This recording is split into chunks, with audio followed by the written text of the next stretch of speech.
Good morning student. देखिए, हम 11th class के लिए जो फिजिक्स है उसका चैप्टर 7 डिस्कस कर रहे थे। 2-3 दिन तबीयत ख़राब होने की वजह से हम कंटिन्यू नहीं कर पाए वीडियो। ठीक है, चैप्टर 7 में हमने मोशन के बारे में पढ़ चुका था कि जो रिजिड बॉडी होती है उनके अंदर जो मोशन होता है। पहला जो हमारा टॉपिक था that is was rigid body, यानी रिजिड बॉडी क्या होती है? That body that can not be compress. That means we can say that the intermolecular force between the atoms of the rigid body is very strong, so they cannot be compressed, known as the rigid body. Clear? We also discuss about the motion of rigid body. Motion of a rigid body, and we discuss about that there are 3 type of motion in a rigid body. First was is translation motion.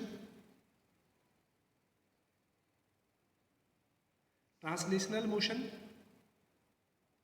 in which object travel linear distance, clear, without rolling. Second, we discuss about the rotational motion in which object does not change its position from one point to other point, but it rotate on a fixed axis that is known as its rotational axis. Clear? And third, that was the rolling motion.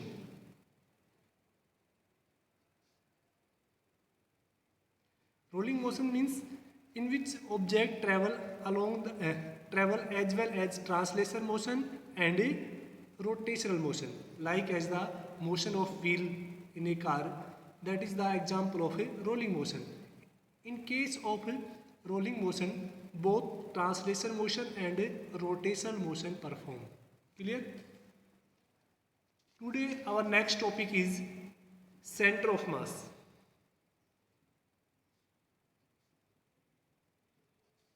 What is center of mass?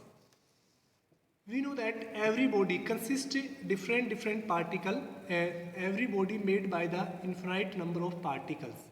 Let us consider that is a body. It consists first particle that is m1 and other particle that is m2. Similarly, next particle is m3 and so on. Last particle is n. That means this body is made by n particle. Clear? So what is the center of mass? So a center of mass of a body is that point. ये actual में क्या होता है? एक point होता है. It's that point at which all mass of body is concentrated.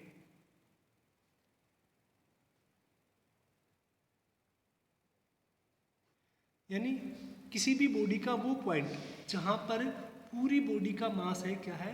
Concentrate है. उस पॉइंट को हम क्या बोलते हैं? सेंटर ऑफ मास बोलते हैं. क्लियर? मान लेते कि ये पार्टिकल है, ये वो बॉडी है, ये छोटे छोटे पार्टिकल से मिलके बना है. ठीक है, late us consider a body made by an small particle as m1, m2, m3 and so on up to mn.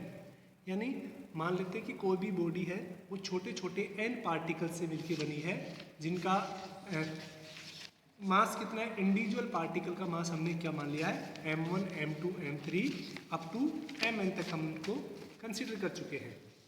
अब देखिएगा, अगर हम बात करें कि इस बॉडी के अंदर जो पार्टिकल हमने कंसिडर किया है m1, that is m2, that is m3 and that is mn. Let us consider position vector of A first particle is r1 from the point O position vector of second particle is r2 and position vector of third particle is r3 and position of this particle is rn. These are the position vectors with respect to O. Here r1, r2, rn are position vector. यहाँ पर r1 r2 ये क्या है, position vector है, ठीक है ना।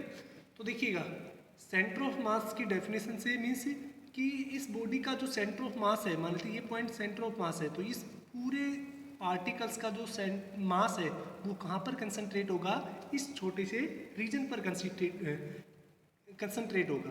अगर हम कोई भी एक्सटर्नल फोर्स अप्लाई करते हैं इस बॉडी के ऊपर, वो भी कहाँ पर अप्लाई होगा, हम सेंटर ऑफ मास के अलोंग ही क्या करेंगे, उसको कंसीडर करेंगे। So we can write as m1 r1 plus m2 r2 that is the position vector and plus m3 r3 plus up to mn rn will be 0. Clear? या we can say that mi ri summation of I equal to 1 to n will be 0. That is the expression for the center of a mass. Clear? So we can say that net force, if we apply the net force on a body, then resultant force apply on its center of mass. ठीक है? For example, if we find the center of mass for the two particle system, and next है centre of mass COM, इसको हम क्या लिखेंगे, centre of mass for two particle system, यानी कोई भी सिस्टम है जिसके अंदर क्या है, दो पार्टिकल्स हैं, तो उनका जो सेंटर ऑफ मास है हम वो कैसे कंसिडर करेंगे, उसके बारे में बात करते हैं। तो देखिएगा, मान लेते हैं कि किसी भी रेफरेंस पॉइंट से, यानी हमने ये इस पॉइंट O को हमने रेफरेंस पॉइंट माना, यहाँ से हम दो पॉइंट कंसीडर करते हैं, ठीक है ना। एक पॉइंट मान लेते हैं दैट इज m1 एंड ये एक कार्टेशियन प्लेन हो गया, ये रेफरेंस पॉइंट हो गया। O से हमने एक पार्टिकल को माना जो जिसका मास कितना है, m1 है, ठीक है, और वो ओरिजिन से कितनी r1 डिस्टेंस पर, यानी ये r1 वेक्टर क्या हो गया, इसका पोजीशन वेक्टर हो गया, r1 डिस्टेंस पर क्या कर रहा है, एग्जिस्ट कर रहा है। क्लियर? इसी प्रकार हमने एक दूसरा पार्टिकल माना है that is m2, that's position is r2. So the line join between m and m2, the center of mass lie between the line that join the particle m1 and m2, that is, let us consider that is the C. Clear? So let us consider C is that point where center of mass of m1 and m2 exist. Let us consider the position vector of the C is r. ठीक है, यानी हमने इसको क्या माना है, r माना है, दैट इज CM यानी centre of mass. Clear? Here C is the point where we consider the center of mass of particle m1 and m2.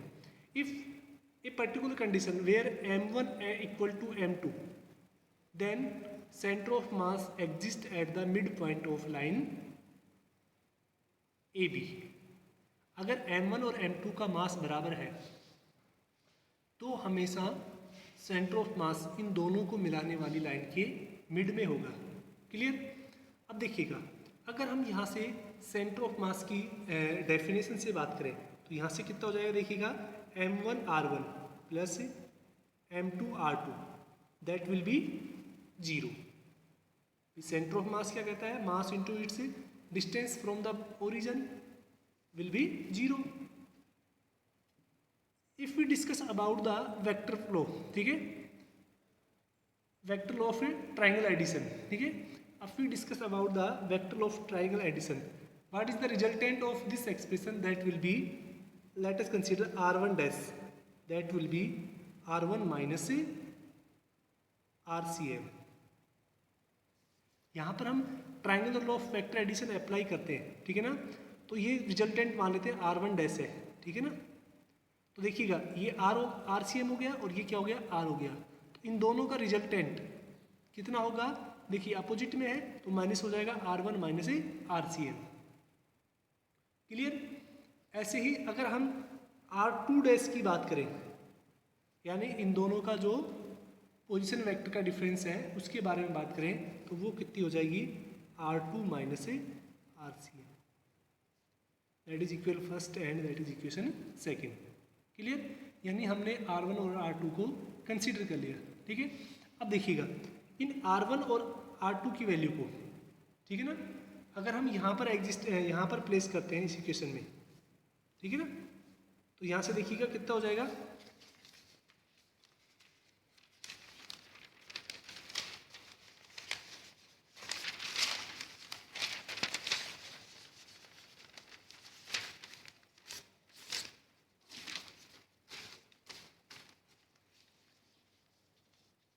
एक बार मैं रफली डायग्राम वापस से बना देता हूँ। ये पार्टिकल M1 था, ये पार्टिकल M2, इसके लिए पोजीशन हमारे पास थी R1 and that is R2, that is the line that join the both particle and let us consider the centre of mass exist at the point C, that is R, capital R, CM। Clear. We discuss about that. देखिएगा ये position vectors की होगी, ये इसकी होगी। अब यहाँ से अगर हम बात करें, मान लेते कि सेंटर ऑफ मास है वो इस तरफ हो गया, तो यहाँ से देखिएगा कितना हो जाएगा, यहाँ पर हमने फॉर्मूला क्या लिखा है, M1 R1 plus M2 R2 that will be 0। अब यहाँ से देखिएगा जो R1 है उसकी वैल्यू निकाले। देखिए यहाँ से मान लेते कि ये R1 डैश है और ये R2 डैश है, ठीक है।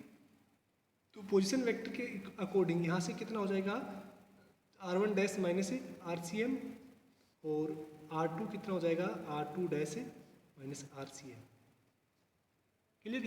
यहाँ तक हो गया था।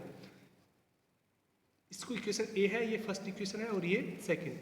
अगर हम तीनों इक्वेशन की बात करें, यानी यहाँ से इन वैल्यू को इस वाली इक्वेशन में सब्सटीट्यूट करें तो देखिए कितना हो जाएगा, M1 R1 minus RCM plus, ठीक है, M2 R2 माइनस RCM।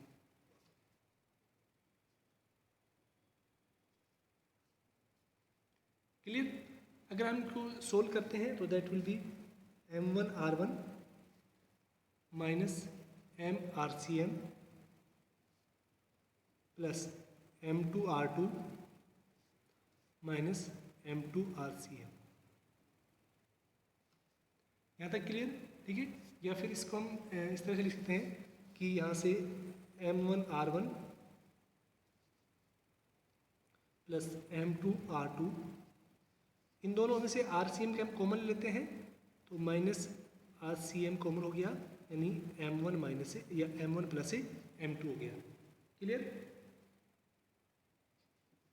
या फिर इसको M1 R1 plus M2 R2 plus RCM that will B M1 minus M2, sorry M1 plus M1 minus M2 हो जाएगा। यहाँ से अगर आप इसको माइनस रखना चाहें तो ये क्या रहेगा, M1 प्लस M2।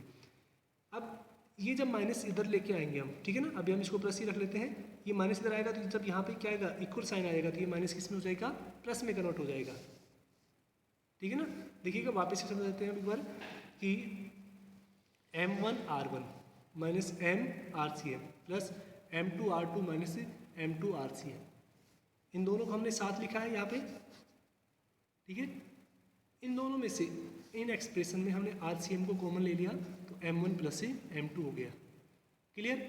या फिर माइनस को बाहर लेके इधर डिवाइड किया, या फिर इसको हम R इक्वल टू कितना हो जाएगा, M1 R1 plus M2 R2 and M1 plus M2, that is the expression for the centre of mass. Clear.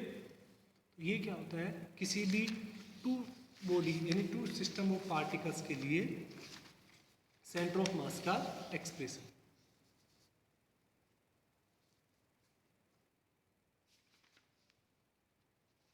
अब देखिएगा, अगर हम नेक्स्ट केस की बात करें, यदि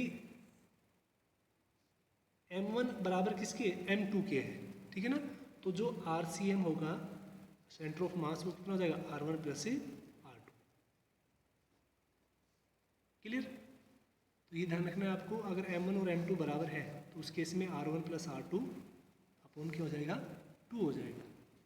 अगर हम इसको कोऑर्डिनेट सिस्टम की फॉर्म में लिखें, यानी अगर हम एक्स एक्सिस के अलोंग निकालते हैं तो एक्स एक्सिस के अलोंग कितना हो जाएगा भाई, m1 x1, ठीक है ना, plus m2 x2 upon m1 plus m2। ऐसे अगर हम इसको y एक्सिस के अलोंग रिप्रेजेंट करें तो m1 y1 plus m2 y2 upon m1 plus m2। अगर हम इसको z एक्सिस के अलोंग रिप्रेजेंट करें तो m1 z1 plus m2 z2 upon m1 plus m2। ये एक्सिस के अलोंग हम उसको क्या कर सकते हैं, कंसिडर कर सकते हैं। फर्स्ट के लिए एक्स एक्सिस के लिए हम सिर्फ एक्स को कंसिडर करेंगे, अगर सेंटर ऑफ मास है वो एक्स एक्सिस पर एग्जिस्ट करता है तो। क्लियर?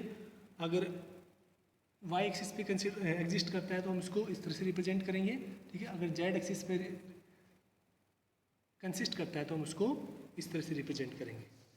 अब देखिएगा, नेक्स्ट हम बात करते हैं फॉर एन पार्टिकल्स। जो एन पार्टिकल के लिए, अभी हमने 2 पार्टिकल के लिए बात की, ठीक है, तो एम पार्टिकल के लिए कितना हो जाएगा, अगर हम नेट सेंटर ऑफ मास निकालेंगे एम पार्टिकल्स के लिए तो यानी